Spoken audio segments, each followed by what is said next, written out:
اللہ اکبر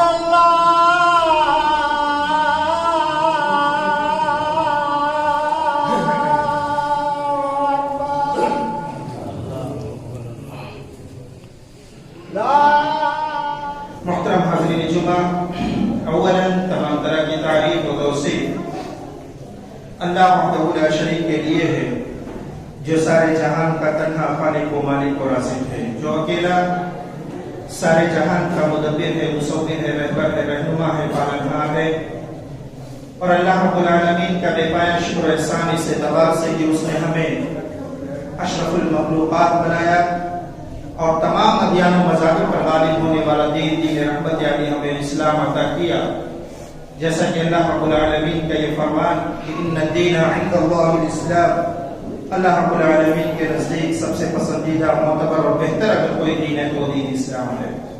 اور اللہ رب العالمین کا بے پایہ شکر احسان اس اعتبار سے کہ اس نے ہمیں سید الانبیاء والمرسلین خاتم النبیین رحمت للعالمین جناب محمد عربی صلی اللہ علیہ وسلم کا امتی بنا کر کے خیر امت کے لقب سے ملقب کرتے ہوئے ارشاد فرمایا کنتم خیر امت مخرجا للناس تأمرون بالمعروف وتنهون عن المنکر وتؤمنون باللہ، کہ تم خیر امت ہو، بہترین امت ہو، امت وسط ہو، جو لوگوں کی ارشاد، اس کی اصلاح اور اس کی رہنمائی کے لیے بنائی گئی ہے۔ تمہارا کام یہ ہے کہ تم بھلائی کا حکم دیتے ہو اور برائی سے روکتے ہو، اور اللہ رب العالمین پر اور اللہ رب العالمین نے جن جن چیزوں پر تمہیں ایمان لانے کا حکم دیا ہے ان تمام چیزوں پر تم ایمان لاتے ہو۔ بعدہ کروڑوں درود و سلام نازل ہو تمام انبیاء کرام پر اور خصوصاً آخری نبی جناب محمد عربی صلی اللہ علیہ وسلم پر کہ جن کی محنت اور کاوش کا یہ نتیجہ کہ آج ہم اسلام کے دولت سے مالا مال ہوئے، ایمان کے نور سے منور ہوئے۔ آج کے اس خطبے میں میرے بھائیوں میں جس موضوع کے تحت چند باتیں آپ لوگوں کے سامنے عرض کروں گا اس کا تعلق ہمارے اور آپ کے اعمال سے ہے، یعنی میں توبہ اور استغفار کے تعلق سے تھوڑی بہت باتیں قرآن و حدیث کی روشنی میں آپ لوگوں کے سامنے رکھنے کی کوشش کروں گا۔ اللہ رب العزت سے دعا ہے کہ مجھے حق بات کہنے، آپ لوگوں کو بغور سننے اور پھر کہنے سننے سے زیادہ ان باتوں پر عمل کرنے کی اللہ رب العالمین ہمیں اور آپ کو توفیق دے، آمین۔ میرے بھائیوں، اس روئے زمین پر بسنے والے جتنے بھی انسان ہیں، حضرت آدم علیہ السلام سے لے کر کے قیامت کی صبح تک پیدا ہونے والا ہر بچہ، انبیاء کو چھوڑ کر کے سارے کے سارے لوگ خطاکار ہیں، سارے کے سارے لوگ گنہگار ہیں، انبیاء معصوم عن الخطا ہوتے ہیں۔ اور یہ بات میں اپنی طرف سے نہیں کہتا کیونکہ میری بات جھوٹی ہو سکتی ہے، میری باتوں میں کسم بیانی ہو سکتی ہے، یہ بات جناب محمد عربی صلی اللہ علیہ وسلم کی، اس نبی کی زبان سے یہ الفاظ نکلے ہیں، جو نبی کبھی جھوٹ نہیں بولتا اور جو نبی کبھی اپنی طرف سے کوئی بات امت تک نہیں پہنچاتا دین کی باتیں، وَمَا يَنْطِقُ عَنِ الْهَوَىٰ إِنْ هُوَ إِلَّا وَحْيٌ يُوحَىٰ ہے۔ قرآن نے اس بات کی تصدیق کی، یہ نبی اپنی طرف سے کوئی بات امت تک نہیں پہنچاتا، جو بھی کچھ پہنچاتا ہے وہ اس کے رب کی طرف سے وحی ہوتی ہے۔ اور اللہ کے رسول صلی اللہ علیہ وسلم کی زبان سے نکلے ہوئے الفاظ کبھی جھوٹے نہیں ہو سکتے۔ میرے بھائیوں، یہ آپ صلی اللہ علیہ وسلم کی حدیث ہے، یہ نبی کا فرمان ہے، آپ نے فرمایا ہے کل بنی آدم خطاء، حضرت آدم علیہ السلام کی پوری اولاد خطا کار، حضرت آدم علیہ السلام کی پوری اولاد جو ہے یہ گنہگار ہے، خطا کار ہے، غلطی کرنے والی ہے۔ میرے بھائیوں، یہیں پر ایک سوال کھڑا ہوتا ہے، ایک بات کا تو یہ پتہ چلتا ہے کہ ہم گنہگار ہیں، ہم خطا کار ہیں، ہم سیاہ کار ہیں، ہم غلطی کرنے والے ہیں، لیکن وہیں ایک سوال یہ پیدا ہوتا ہے ہمارے اور آپ کے من میں کہ جب اس روئے زمین پر میں بھی خطا کار ہوں، آپ بھی گنہگار ہو، میں بھی غلطی کرنے والا ہوں، آپ سے بھی غلطیاں ہوتی ہیں، تو پھر بہتر کون شخص ہے، کون شخص معتبر ہے، کس کی بات کو قبول کیا جائے، کس کے نقش قدم پر چلا جائے، کس کے بتائے ہوئے طریقے کو اپنایا جائے؟ میرے بھائیوں، یہ سوال میرے بھی ذہن میں ہے اور آپ کے بھی ذہنوں میں ہوتا ہے کہ جب اس روئے زمین پر سب گنہگار ہیں، امام سے لے کر کے مقتدی تک، حاجی سے لے کر کے نمازی تک، امیر سے لے کر کے غریب تک، باپ عورت سب گنہگار ہیں، تو پھر بہتر کون ہے؟ اللہ کے رسول صلی اللہ علیہ وسلم نے فرمایا کل بنی آدم خطاء، حضرت آدم علیہ السلام کی پوری اولاد خطا کار۔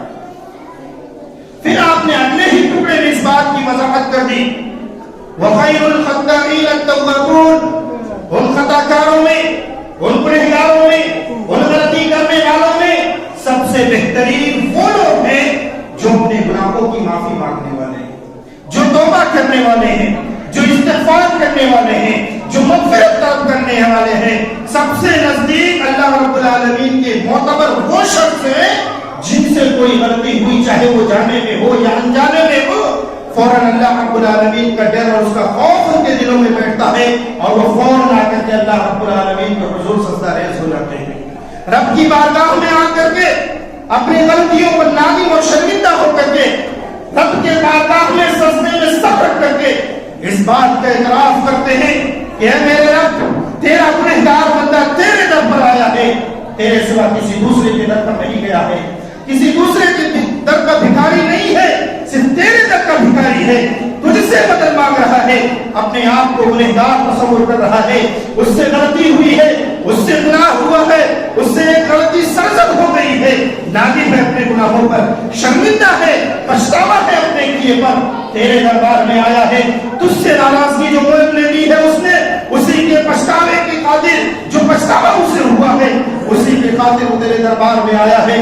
میرے بھائیو، جب کوئی بندہ چاہے اس سے جانے میں یا انجانے میں غلطی ہو جاتی ہے، مومن بندہ ہے، نیک ہے، صالح ہے، اللہ کا خوف اس کے دل میں بیٹھتا ہے، رب کا ڈر اس کے دل میں بیٹھتا ہے، رب کی پکڑ اور گرفت کا اسے اندیشہ ہو جاتا ہے کہ اگر دنیا میں نہیں پکڑا گیا تو آخرت میں پکڑا جاؤں گا، میدان محشر میں دنیا کے تمام لوگوں کے سامنے ذلیل کیا جاؤں گا، رسوا کیا جاؤں گا. یہ ڈر اور خوف جب کسی مومن بندے کے دل میں بیٹھتا ہے، اللہ رب العالمین کے در پر پھٹکنے لگتا ہے، رب کے دروازے پر آ جاتا ہے، رب کی بارگاہ میں آ جاتا ہے، رب کی مساجد کی طرف رخ کرتا ہے اور ان مسجدوں میں آ کر کے سجدے میں سر رکھ کر کے اپنے گناہوں پر نادم ہوتا ہے، شرمندہ ہوتا ہے، اپنے آنکھ سے آنسو کے قطرات جاری کرتا ہے. ان آنکھوں سے آنسو کے قطرات کو بہا کر کے گویا کہ رب سے فریاد کر رہا ہے کہ اللہ، تیرا گنہگار بندہ تیرے در پر آیا ہے، کسی دوسرے کے در پر نہیں گیا ہے، تجھ سے مدد مانگ رہا ہے. تو غفور الرحیم ہے، تو ہی گناہوں کو بخشنے والا ہے، تیرے سوا کوئی گناہوں کو بخشنے والا نہیں ہے. تیرا گنہگار بندہ تجھ سے اپنے گناہوں کی معافی مانگ رہا ہے. اللہ کی قسم میرے بھائیوں، اگر کوئی شخص اپنے دل میں نادم ہو جائے، شرمندہ ہو جائے اپنے آپ میں اور اللہ رب العالمین کے حضور چلا آئے، سجدے میں سر رکھ دے، اللہ کی قسم اس کی آنکھوں سے آنسو نکل کر کے زمین پر نہیں گریں گے، اس سے پہلے اللہ رب العالمین اس کی مغفرت کر دے گا، اس کے گناہوں کو بخش دے گا، اس کی غلطیوں کو معاف کر دے گا. نہیں کر سکتا ہے، سجدے میں سر نہیں رکھ سکتا ہے، آ جائے مسجد کے اندر، آ جائے رب کی عبادت گاہ کے اندر، اپنے ہاتھوں کو آسمان کی طرف اٹھا دے، اپنے ہاتھوں کو رب کے دربار میں اٹھا دے اور اپنے ہاتھوں کو اٹھا کر کے رب سے یہ فریاد کر لے، اے اللہ، تیرا گنہگار بندہ تجھ سے بھیک مانگ رہا ہے. کس چیز کی بھیک؟ مغفرت کی بھیک مانگ رہا ہے، تجھ سے توبہ کا طلبگار ہے، تجھ سے معافی کا طلبگار ہے. اللہ، تیرا یہ بندہ تجھ سے معافی چاہتا ہے، اس سے فلاں غلطی ہوئی ہے، اس سے غلطی ہوئی ہے، گناہ ہوا ہے، اس سے خطا ہو گئی ہے، جان کر کے انجانے میں اس نے تیری نافرمانی کر لی ہے، اب تیرے دربار میں آیا ہے، تیرے سامنے ہاتھ اٹھایا ہوا ہے اور تجھ سے اپنے گناہوں کی معافی مانگ رہا ہے. اللہ تو اپنے گنہگار بندے کو بخش دے. حقیقی معنوں میں اللہ کے رسول صلی اللہ علیہ وسلم نے فرمایا، سب سے بہترین وہی لوگ ہیں جو غلطی کرنے کے بعد توبہ کرنے والے، جو غلطی کرنے کے بعد اپنے گناہوں کی معافی مانگنے والے ہیں. آج ہماری اور آپ کی حالت کیا ہے؟ ہم متعدد گناہ بار بار کرتے ہیں، گناہوں کی پوری فہرست، پوری لسٹ ہمارے سامنے ہوتی ہے، ایک گناہ ہم سے ختم نہیں ہوتا ہے، دوسرا شروع ہو جاتا ہے. ہم صبح بھی کرتے ہیں تو گناہ میں، ہم شام بھی کرتے ہیں تو گناہ میں. ہمارا نوجوان رات کو بستر میں جاتا ہے، ایئر فون اس کے کانوں میں لگا ہوا ہوتا ہے اور صبح کو جب بستر سے اٹھتا ہے تو بھی وہی ایئر فون اس کے کانوں میں لگا ہوا ہوتا ہے اور نہ جانے کون کون سے خرافات کو دیکھتا اور سنتا رہتا ہے. اس کے باوجود میرے بھائیوں، ہمیں احساس تک نہیں ہوتا کہ ہم اللہ رب العالمین کی نافرمانی بول رہے ہیں، ہم اللہ رب العالمین کی ناراضگی بول لے رہے ہیں. یہاں الحمدللہ سب لوگ اہل حدیث بیٹھے ہوئے ہیں. اب کوئی مشرک ہو، کوئی بدعتی ہو، اس کے بارے میں ہم فتویٰ صادر کر دیتے ہیں، اس نے اللہ رب العالمین کے ساتھ شرک کیا ہے، یہ جہنم میں جائے گا.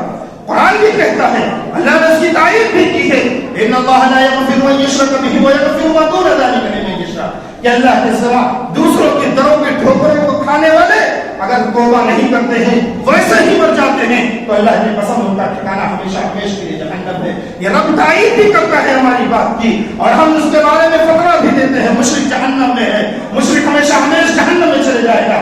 بدعتی کے تعلق سے ہمارا فتویٰ یہی ہوتا ہے دین کے اندر ہر وہ نیا کام ایجاد کرنے والا شخص یہ بدعتی قرار پاتا ہے اور اس بدعتی کے بارے میں ہمارا فتویٰ ہوتا ہے یہ شخص خالداً مخلداً فی النار ہے اگر توبہ نہ کر لے, یعنی ہمیشہ ہمیشہ کے لیے جہنم میں چلا جائے گا توبہ نہ کر لے. بات صحیح ہے. بہت سارے مسلمان ایسے جو دین کے اندر نئی نئی بدعتوں اور خرافاتوں کو ایجاد کرتے ہیں اور اسے دین کا حصہ سمجھتے ہیں, دین کا جز سمجھتے ہیں. جائے کہ اسے توبہ اور استغفار کرے. اگر کوئی شخص آتا ہے اور ان سے کہتا ہے میرے بھائی دین کے اندر ہر وہ نیا کام جس کا تعلق نہ قرآن سے ہو, جس کا تعلق نہ حدیث سے ہو, جس پر نہ صحابہ کا عمل ہو, وہ کام بدعت ہے. ہر بدعت گمراہی ہے اور گمراہی جہنم میں لے کر کے جانے والی ہے. اور حدیث بھی پڑھ کر کے سنائے کل محدثۃ بدعہ وکل بدعۃ ضلالہ وکل ضلالۃ فی النار, کہ ہر وہ نیا کام دین کے اندر جس کا تعلق نہ قرآن سے ہو نہ حدیث سے ہو, جس پر نہ صحابہ کا عمل ہو, وہ کام بدعت ہے. ہر بدعت گمراہی ہے, گمراہی جہنم میں لے کر کے جانے والی ہے. اس بات کا نسخہ سنائے بدعتیوں کا یہ کام. وہ کہتے ہیں میرے بھائی یہ کوئی نیا کام تھوڑی ہے, یہ تو دین کا کام ہے, دین کا ایک حصہ ہے, دین کا جز ہے. ظہر کی نماز 4 وقت 4 رکعت کی ہے فرض نماز. اگر کوئی شخص 5 پڑھ لے تو رکوع بھی صحیح کرے, سجدہ بھی صحیح کرے, تکبیر تحریمہ کے ساتھ رفع الیدین کے ساتھ نماز پڑھے, کیا نماز مانی جائے گی؟ نہیں. کیوں؟ کیونکہ نبی کا بتایا وہ طریقہ یہ ہے کہ ظہر کی نماز سے 4 رکعت پڑھنی ہے. اگر کوئی 5 پڑھتا تو نماز نہیں مانی جائے گی. گرچہ وہ نماز پڑھ رہا ہے, گرچہ وہ عبادت کر رہا ہے. اور ایسے بدعتیوں کا کیا انجام جب تک میدان محشر میں یہ حوض کوثر کی طرف جب یہ بدعتی پڑھ رہے ہوں گے فرشتے انہیں روکیں گے, انہیں دھتکاریں گے. اللہ کے رسول صلی اللہ علیہ وسلم فرشتوں کے تعلق سے کہیں گے کہ میرے فرشتوں آنے دو, یہ میری امت کے لوگ ہیں, ان کے اعضائے وضو چمک رہے ہیں, ان کے سجدوں کے نشانات چمک رہے ہیں, انہوں نے نماز پڑھنے کے لیے جو وضو بنایا تھا ان کے ہاتھ پاؤں کے نشان جو ہے وضو بنانے کے خاطر چمک رہے ہیں. یہی امت محمدیہ کی پہچان ہوگی میرے بھائیوں. اللہ کے رسول فرمائے گی کہ آنے دو, یہ میری امت کے لوگ ہیں, انہیں حوض کوثر پر آنے دیا جائے, اپنے محبوب کے ہاتھوں جام کوثر نوش کرنے دیا جائے. انہیں کیوں روکا جا رہا ہے؟ فرشتے جواب دیں گے اللہ کے رسول صلی اللہ علیہ وسلم آپ کو نہیں معلوم. آپ کے اس دنیا سے چلے جانے کے بعد, آپ کی اس دنیا سے رخصت ہو جانے کے بعد یہ آپ کی امت کے وہ لوگ ہیں جنہوں نے آپ کے دین کی شبیہ بگاڑ دی تھی, آپ کے دین کا حلیہ بگاڑ دیا تھا. اللہ کے رسول صلی اللہ علیہ وسلم فرمائے کہ ایسے لوگ دور ہو جائیں جنہوں نے میرے بعد میرے دین کا حلیہ بگاڑ دیا تھا. یہ بات اپنی جگہ پر حق ہے میرے بھائیوں. ہم بدعتیوں کے تعلق سے اسے جہنم بھیجتے ہیں, ہم مشرکوں کے تعلق سے اسے جہنم بھیجتے ہیں. اور بھی بہت سارے ایسے گناہ ہیں جو شرک و بدعت کے علاوہ ہیں اور جو ہم مسلمانوں کے درمیان میں بستے ہیں اور ہم مسلمان اس کے ایسے اوپر ہوتے ہیں کہ اسے گناہ سمجھتے ہی نہیں. چل جائے کہ توبہ اور استغفار کریں اور اپنے آپ کو اہل حدیث کہنے والے, پکا سچا موحد کہنے والے, دین اور دھرم کے ٹھیکیدار سمجھنے والے اپنے آپ کو, یہ لوگ یعنی ہم اور آپ گناہوں کے اندر ملوث ہیں. بہت سارے گناہ ہے, پوری لمبی سے فہرست ہے, اس میں سارے گناہوں کی طرف نہیں جاتا. چند ایک گناہ بطور مثال میں آپ کے سامنے پیش کرتا ہوں. سب سے پہلی چیز نماز کو لے لیجیے. جب ایک مسلمان کلمہ توحید کا اقرار کرنے کے بعد دائرہ اسلام میں داخل ہوتا ہے, سب سے پہلے اس کے اوپر جو چیز فرض کی جاتی ہے وہ نماز ہی ہے. اور اسی نماز کے تعلق سے اللہ کے رسول صلی اللہ علیہ وسلم نے یہ بھی فرمایا کہ میدان محشر میں رب کے سامنے تم سے جو سوالات ہوں گے اور تمہیں انہیں جواب دینا ہے, ان تمام سوالوں میں سب سے پہلا سوال اسی نماز کا ہوگا. اگر یہ درست ہے تو باقی اعمال تمہارے درست مانے جائیں گے, اگر اسی کے اندر گڑبڑی ہو گئی تو سب کے اندر خرابی آ جائے گی. یہ نماز ہم اور آپ معمولی سمجھتے ہیں. اللہ کے رسول صلی اللہ علیہ وسلم نے فرمایا کہ مروا اولادکم ابناء 7 سنین, اپنی اولاد کو نماز پڑھنے کا حکم دو جب وہ 7 سال کا ہو جائے اور جب وہ 10 سال کے ہو جائے. وَقْرِبُوهُمْ ابناء 10 سنین, 10 سال کے ہو جائے نماز نہ پڑھے تو مار کر کے نماز پڑھاؤ, بستروں سے الگ کر دو. میرے بھائیوں, جس شریعت کا یہ حکم ہے نماز کے تعلق سے, باقی تمام معاملات تمہارے اوپر بلوغت کے بعد عائد ہوتے ہیں, تمہارے اوپر بالغ ہونے کے بعد فرض ہوتے ہیں.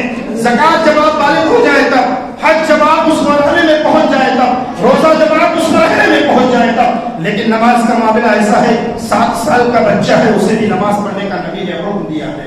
10 سال کا ہو جائے نماز نہ پڑھے مار کر کے نماز پڑھانی ہے. میرے بھائیوں بچوں کی بات چھوڑو، جوانوں اپنی بات کرو، بزرگوں اپنی بات کرو. کتنے لوگوں نے آج فجر کی نماز پڑھی ہے؟ یا میں دعوے کے ساتھ کہتا ہوں کتنے لوگ نے جو عصر کی نماز یا 5 وقت کی نماز انتظام کرتے ہیں اس کی پابندی کے ساتھ ہے؟ کتنے لوگ؟ پوری 1000 گھر کی یہ پوری آبادی ہے پورے گاؤں کی، نمازی ڈھونڈنے لوگوں کو 2 سے 3 سب سے زیادہ نہیں ملیں گے آپ کو. فجر میں تو وہ بھی بہت مشکل سے ملیں گے. میں بھی آپ کے اسی علاقے کا ہوں، کہیں دور کا نہیں میرے بھائی. یہ صورتحال ہے ہماری اور آپ کی. نو نماز اللہ کی قسم میرے بھائیوں، نبی کریم صلی اللہ علیہ وسلم کو چلنے کی سخت نہیں ہے. آپ حدیث کے مطابق، روایات کے مطابق، بعض روایتوں میں آتا ہے کہ حضرت علی کے کاندھوں کا سہارا لیا اور حضرت عبداللہ بن عباس کے کاندھوں کا سہارا لیا. اللہ کے رسول صلی اللہ علیہ وسلم حجرے عائشہ سے چلنے کی سخت نہیں ہے.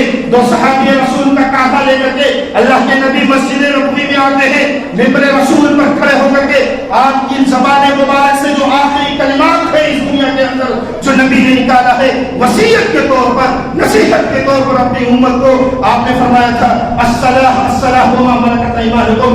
اے میرے صحابہ، اے میری جماعت کے لوگوں، اے میری امت کے لوگوں، وہ 5 وقت کی نماز جو میری معراج ہے، جو مجھے تحفے میں ملی ہے، جو میری آنکھوں کی ٹھنڈک ہے، جو میرے اوپر 5 وقت کی نماز فرض کی گئی ہے، آخری سانس تک تمہارے جسموں میں جب تک سانس رہے گی اس نماز کا اہتمام کرتے رہنا، اس کی پابندی کرتے رہنا. ہم اور آپ اپنے باپ دادا کی آخری وصیت کو یاد رکھتے ہیں. باپ بستر مرگ پر ہے، بڑھاپے کے کگار پر ہے، مرنے کے کگار پر ہے، بستر پر لیٹا ہوا ہے، اپنے بیٹے کو وصیت کرتا ہے اے میرے بیٹے فلانا کا مکان 2 منزلہ ہے، تیرا 3 ہونا چاہیے. اس کے پاس 2 گاڑی ہے، تیرے پاس 3 ہونی چاہیے. اس کے پاس 10 بیگھہ کھیت ہے، تیرے پاس 20 بیگھہ ہونا چاہیے. تبھی روح کو، میرے کلیجے کو قبر کے اندر ٹھنڈک ملے گی. اور یہ نافرمان بیٹا اپنے باپ کے اس حکم کی پامالی کرنے کے لیے اور اپنے باپ کے اس حکم کی ادائیگی کرنے کے لیے تمام تر حلال اور حرام طریقے کو پامال کر ڈالتا ہے. کسی بھی طریقے کو پرواہ نہیں رکھتا ہے، چاہے حلال طریقے سے آئے چاہے حرام طریقے سے آئے. میرا باپ مرتے وقت یہ کہہ گیا ہے کہ 3 منزلہ ہونا چاہیے، تو اب مکان 3 منزلہ ہوگا ہی ہوگا. 2 کے بجائے 3 گاڑی ہوگی، تبھی تو سیٹ کہلاؤں گا، تبھی تو چودھری کہلاؤں گا، تبھی تو خاص صاحب کہلاؤں گا، تبھی تو بڑے پوسٹ پر میں مانا جاؤں گا. اس باپ کی خاطر جو تمہارا دنیاوی باپ ہے، جو باپ مرنے کے بعد کل میدان محشر میں قرآن میں نقشہ کھینچا ہے یوم یفر المرء من اخیہ وامہ وابیہ وصاحبتہ وبنیہ، وہ باپ جس کے لیے تم نے جھوٹ بولا ہے، وہ اولاد جس کے لیے تم نے جھوٹ بولا ہے، وہ بیوی جس کے لیے تم نے جھوٹ بولا ہے، وہ بھائی جس کے لیے تم نے حرام کمائی ہے، وہ تمہاری بہنیں، وہ تمہاری بیٹیاں، وہ تمہارے اولاد جس کے لیے تم نے غلط طریقوں کو اپنایا ہے، وہ تمام کے تمام تم سے راہ فرار اختیار کریں گے. کل میدان محشر میں ایک چھوٹی سی نیکی کم پڑے گی. جس بات کی خاطر تم نے بلڈنگ بنائی ہے حرام کمائی سے، جس بات کی خاطر تمہارے پاس 4 گاڑیاں آئی ہیں حرام کمائی سے، وہی باپ تم سے منہ پھیر کر کے بھاگ جائے گا. یوم یفر المرء من اخیہ، اس دن بھائی سے بھاگے گا، بیوی شوہر سے بھاگے گی، باپ بیٹے سے بھاگے گا، بیٹا باپ سے بھاگے گا. انسان چاہے گا پوری دنیا کی پونجی لے لے اللہ، لیکن اس کے گناہوں کو معاف کر دے گا. اللہ رب العالمین اس کو جب بندے کی پکڑ کرے گا تو کوئی بچانے والا نہیں.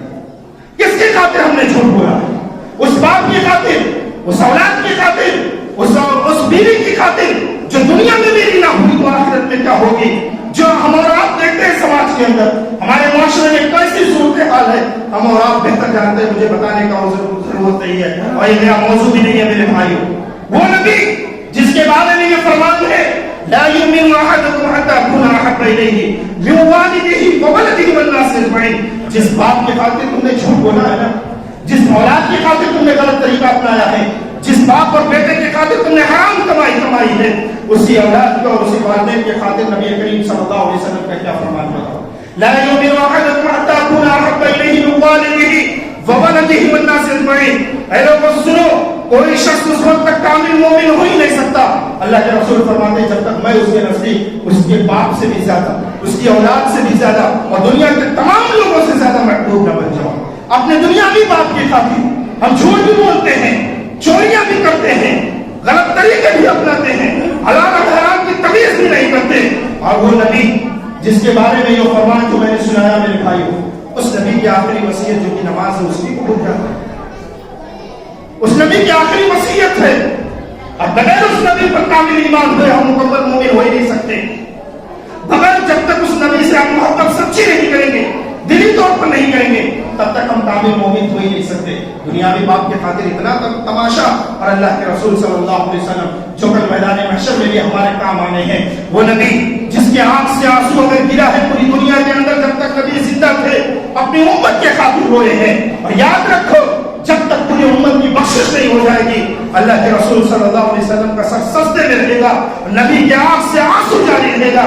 دنیا میں بھی نبی رویا ہے تو اپنی امت کی خاطر رویا ہے. اللہم امتی امتی کرتے اس دنیا سے چلا گیا ہمارا نبی. تو کل میدان محشر میں جب شفاعت کی باری آئے گی، سفارش کی باری آ گئی، ہمارے اعمال ایسے ہیں جو سیدھا سرٹیفکیٹ دے رہے ہیں جہنم کی، ہمارے کرتوت ایسے ہیں، ہمارے کارنامے ایسے ہیں جو جہنم کی گواہی دے رہے ہیں. لیکن یاد رکھنا وہی نبی کام آئے گا یا وہاں بھی اللہ کے رسول صلی اللہ علیہ وسلم کا سر سجدے میں ہوگا، رب کے حضور ہوں گے، آنکھوں سے آنسو جاری ہوگا، رب امتی امتی کہہ کر کے اللہ رب العالمین سے سفارش کروائیں گے، تبھی جا کر کے ہماری اور آپ کی بخشش ہونے والی ہے. اور اسی نبی کا فرمان ہم اور آپ بھولے بیٹھے ہیں.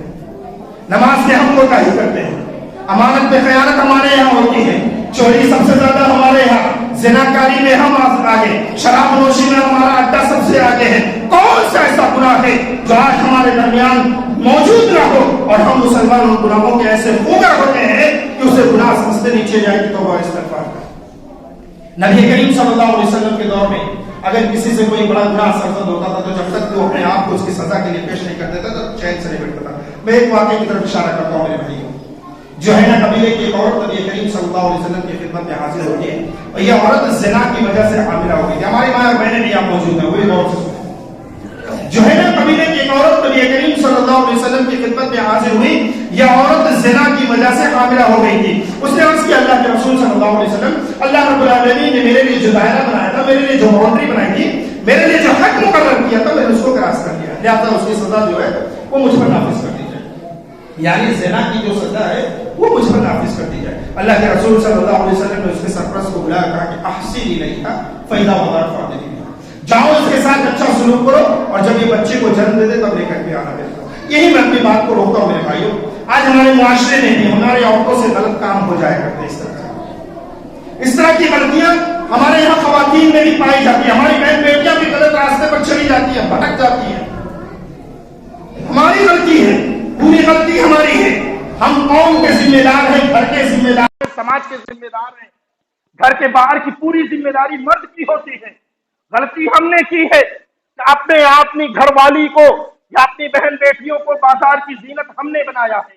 ہم نے انہیں پیسہ دیا ہے کہ جاؤ مارکیٹ سے اپنے منمانی سامان خریدو، تم جاؤ بازار کرو، تم جاؤ سبزی خریدو. جب ہمارے گھر کی وہ عورتیں جو گھر کی زینت ہے، جنہیں گھر کے اندر رہنا تھا، ہم نے جب انہیں سرے بازار کر دیا تو غلطی میرے بھائیوں ہماری ہے. اب ان سے کوئی غلط ہوتا ہے، کوئی اٹھ جاتا ہے، کوئی غلطی ہو جاتی ہے تو ہم الٹا ان کو دوش دیتے ہیں اور نہ جانے کون کون سے الفاظ ہمارے آپ کے جو نکلتے ہیں ان کے تعلق سے وہ اپنی جگہ پر جاتے ہیں، جبکہ غلطی ہماری ہے. گھر کے سارے باہر کی ذمہ داری ہماری تھی، گھر کے اندر کی ذمہ داری عورتوں کی تھی اور ہم نے اپنی غلطی کو سمجھا نہیں. اللہ کے رسول صلی اللہ علیہ وسلم کے دور میں یہ واقعہ پیش ہوا. ایک بشری تقاضے کے تحت ایک صحابیہ رسول ہے، ان سے غلطی ہو گئی، نبی کے دربار میں آتی ہے. ان کا یہ عقیدہ ہے ان عذاب الدنیا احسن من عذاب الاخرہ، دنیا کا عذاب یا آخرت کے عذاب کے مقابلے میں ہلکا ہے. اللہ کے رسول صلی اللہ علیہ وسلم سے فرمائش کرتی ہیں. نبی نے ان کے حکم کو بھی مانا، صحابہ کو حکم دیا بچے کو جنم دے دے، اس کے بعد انہیں لے کر کے آیا جائے. جب انہوں نے بچے کو جنم دے دیا، نبی کریم صلی اللہ علیہ وسلم کی خدمت میں حاضر ہوئی. اللہ کے رسول صلی اللہ علیہ وسلم نے ان کے سلسلے میں یہ حکم صادر فرمایا کہ سینے تک کھدائی کر دی جائے، ان کے کپڑے کو ان کے کمر پر کس دیا جائے، انہیں رجم کر دیا جائے. چنانچہ جب انہیں رجم کر دیا گیا، اللہ کے رسول صلی اللہ علیہ وسلم خود آگے بڑھتے ہیں اور اس کے نماز جنازہ پڑھاتے ہیں. اسی مجلس میں اسی موقع پر حضرت عمر فاروق رضی اللہ تعالیٰ عنہ موجود ہوتے ہیں، فوراً اعتراض کرتے ہیں. اللہ کے رسول صلی اللہ علیہ وسلم آپ نے ایک ایسی عورت کی نماز جنازہ پڑھا دیا ہے جس سے غلطی ہوئی تھی، آپ کا چہرہ سرخ ہو گیا. آپ نے فرمایا عمر سنو اور آپ لوگ بھی سنیے، آپ نے فرمایا اے عمر سن لو لقد تابت توبۃ لو قسمت بین سبعین من اہل المدینہ لوسعتهم، اس عورت نے ایک ایسی سچی توبہ کی ہے کہ اگر اس کی توبہ کو اہل مدینہ کے 70 لوگوں پر ڈال دیا جائے تو ان اہل مدینہ کے 70 لوگوں کو اپنے گناہوں کی توبہ کرنے کی ضرورت نہیں پڑے گی، لوسعتهم، اس کی توبہ ان کے لیے کافی ہو جائے گی۔ وَهَلْ وَجَدَتْ تَوْبَةً أَفْضَلَ مِنْ أَنْ جَاءَتْ بِنَفْسِهَا لِلَّهِ تَعَالَى، اس سے اچھی توبہ اور کیا ہو سکتی ہے، اس سے بہتر توبہ اور کیا ہو سکتی ہے؟ اس نے اللہ رب العالمین کی رضا کی خاطر اپنے آپ کو اللہ کے راستے میں قربان کر دیا۔ یہ ہے نبی کریم صلی اللہ علیہ وسلم کی دعا۔ آج ہم سے بھی غلطیاں ہوتی ہیں، ہم سے بھی گناہ ہوتا ہے، ہمارے گھر والوں سے بھی غلطیاں ہوتی ہیں، سزا تو دور، ہاتھ اٹھانے کے لیے کوئی دوبارہ نہیں کرتا، کیا اللہ کے دربار میں ہاتھ اٹھا کر کے اپنی غلطی کی معافی مانگ لے اور سجدے میں سر رکھ کر کے اپنے گناہ پر نادم و شرمندہ ہو جائے، آنکھ سے آنسو جاری کر لے، رب سے وعدہ کر لے غلطی ہوئی ہے، انسان ہے، بشری تقاضے کے تحت یہ ضروری ہے، اگر غلطی نہ ہو تو انسان فرشتہ ہو جائے گا، وہ فرشتوں کی جماعت ہے جن سے غلطیاں نہیں ہوتی، وہ رب کے حکم کے مطابق جو حکم انہیں ملتا ہے اس پر کرتے رہتے ہیں، ان سے غلطی نہیں ہوتی، اگر انسان ہے تو غلطی اس سے ہوگی، اس غلطی ہونے کے بنا پر ہمیں اتنی بھی توفیق نہیں ہوتی کہ رب کے دربار میں آ جائیں، گھر کے کسی کونے میں چلے جائیں، سجدے میں سر رکھ دیں، آسمان کی طرف ہاتھ اٹھا کر کے اپنے گناہ کی معافی مانگ لیں۔ یہ کوئی نئی چیز نہیں ہے میرے بھائی، جو لا کر کے اسی امت محمدیہ کے اوپر ڈال دی گئی ہے کہ غلطیاں تم سے ہوگی، گناہ تم سے ہوگا، اس لیے معافی بھی تمہیں بھی مانگنی ہے۔ میں چند ایک مثال جو بیان کر کے اپنی بات کو ختم کرتا ہوں کیونکہ وقت ہو گیا میرے بھائیوں، بس 5 سے 7 منٹ کا موقع اور دیجیے آپ لوگ۔ توبہ اور استغفار یہ تمام انبیاء کرام کا شیوا رہا ہے۔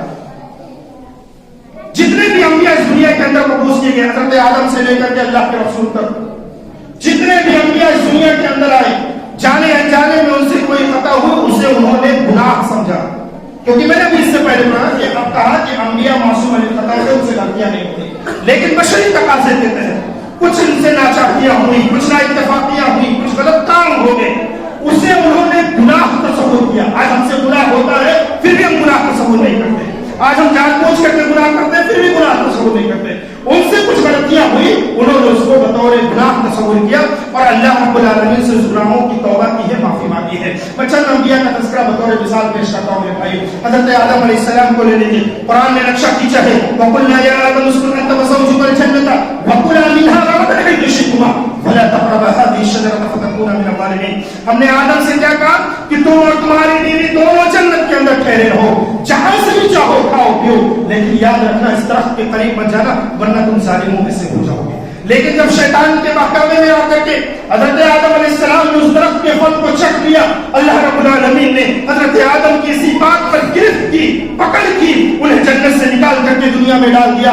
دنیا میں آنے کے بعد اپنی غلطی کا اعتراف کرتے ہوئے اللہ کا یہ نبی حضرت آدم کہہ رہا ہے اپنے ہاتھوں کو آسمان کی طرف اٹھا کر کے، ربنا ظلمنا انفسنا وان لم تغفر لنا وترحمنا لنكونن من الخاسرین۔ اے ہمارے رب، ہم نے اپنے نفس پر ظلم کر لیا ہے، ہم نے اپنے نفس پر زیادتی کر لی ہے، اگر تو نے ہمیں بخشا نہیں، ہم پر رحم نہیں کھایا تو ہم خسارہ اٹھانے والوں میں سے ہو جائیں گے۔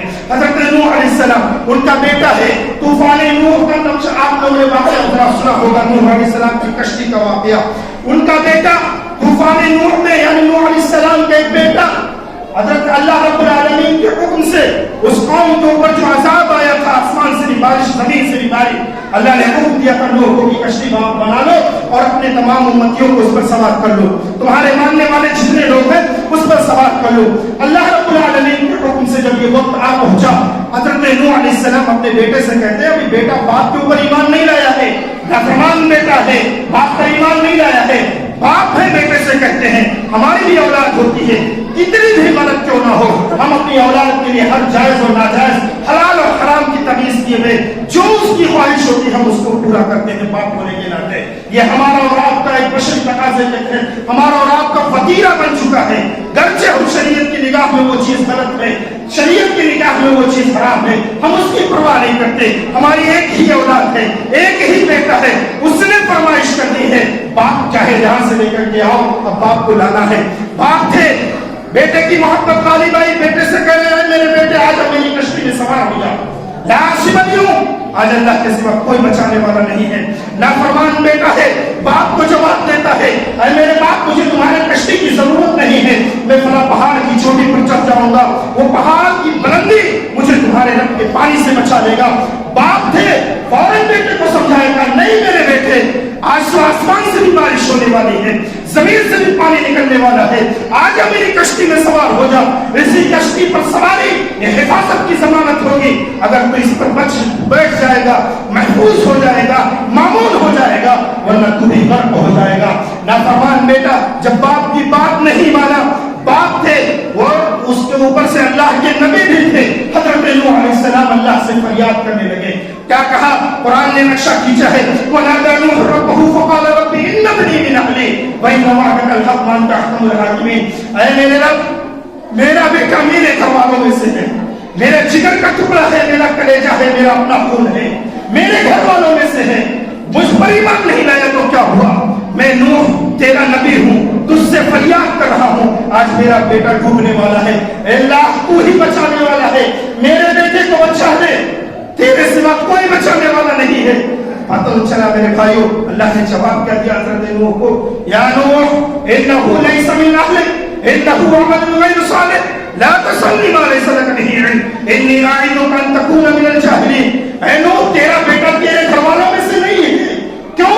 کیونکہ اس کا عمل غیر صالح ہے, غیر مقبول ہے, تجھ پر ایمان نہیں لایا اس لیے تیرے گھر والوں میں سے نہیں ہے. اے نوح تو سن, لا تصلی ما لیس لک به علم, جس چیز کا تجھے علم ہے اس کے بارے میں تو سوال مت کر. میں تجھے نصیحت کرتا ہوں کہیں تو جاہلوں میں سے نہ ہو جائے. اتنا سننا تھا حضرت نوح کا. میرے بھائیوں, بیٹے کو بھول کے فوراً اپنے جان کی امان مانگتے ہوئے حضرت نوح کہتے ہیں, رب انی اعوذ بک ان اسالک ما لیس لی به علم والا تغفر لی وترحمنی اکن من الخاسرین. اے میرے رب, میں تیری پناہ چاہتا ہوں اس بات سے کہ میں تجھ سے ایسی چیز کے بارے میں سوال کروں جس کا مجھے علم نہیں. اگر تو نے مجھے بخشا نہیں, مجھ پر رحم نہیں کھایا تو میں خسارہ اٹھانے والا ہوں. ذرا سوچو, باپ کے بیٹے کے لیے مدد مانگ رہا ہے, اللہ نے فرما دیا کہ اس بیٹے کے لیے تم مدد مت مانگو. اپنے جان کی امان مانگتے ہوئے اللہ سے معافی مانگنے کے لیے حضرت نوح علیہ السلام, حضرت یونس علیہ السلام, رب کا حکم نہیں تھا قوم چھوڑنے کا, پھر بھی قوم چھوڑ کر کے چلے گئے اور قوم کو شدید عذاب کی دھمکی دے ڈالی. اللہ رب العالمین نے حضرت یونس کی اسی بات پر گرفت کری, مچھلی کا لقمہ بنا دیا. مچھلی کے پیٹ میں اپنی غلطی کا اعتراف کرتے ہوئے حضرت یونس کہتے ہیں, لا الہ الا انت سبحانک انی کنت من الظالمین. اے اللہ تیرے سوا کوئی معبود برحق نہیں, تیری ذات پاک ہے, بے شک میں ظالموں میں سے تھا. میرے بھائیو, چند مثالیں میں نے آپ لوگوں کے سامنے بطور مثال رکھی ہیں تاکہ آپ اس سے اندازہ لگائیں تمام انبیاء کرام ان کا توبہ اور استغفار شیوا رہا ہے. تو جب انبیاء جو کہ معصوم عن الخطا تھے, جانے انجانے میں جو بھی غلطی ہوئی اسے گناہ تصور کرتے ہوئے معافی مانگی ہے, تو ہم اور آپ جو صبح و شام گناہ کرتے ہیں, جن سے صبح بھی غلطی ہوتی ہے, شام میں غلطی ہوتی ہے, ہمیں احساس تک نہیں ہوتا کہ ہم اللہ کی ناراضگی میں ہو دیتے ہیں. ہمیں تو بدرجہ اولا اور بھی چاہیے کہ ہم صبح و شام جب بھی ہمیں ملے اللہ رب العالمین سے مغفرت طلب کرتے رہیں, اپنے گناہوں کو معافی مانگتے رہیں. اور یاد رکھیے, ہم گنہگار کتنے بھی ہو جائیں, ہمیں اللہ کی رحمت سے مایوس نہیں ہونا ہے.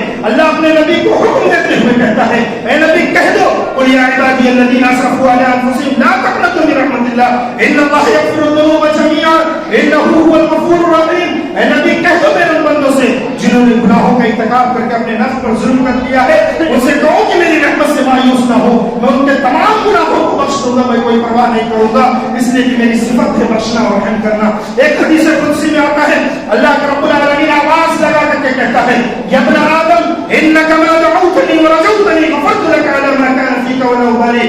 اے ابن آدم, اگر تو صرف مجھے پکارتا ہے, اپنی تمام امیدیں سے مجھ سے وابستہ رکھتا ہے, تو یاد رکھ میں تیرے تمام گناہوں کو بخش دوں گا, میں کوئی پرواہ نہیں کروں گا.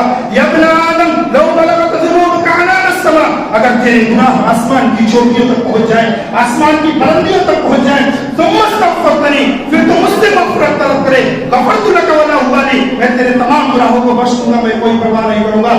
یا ابن آدم انک لو اتیتنی بقرابها خطایا ثم لقیتنی لا تشرک بی شیئا لاتیتک بقرابها مغفرہ.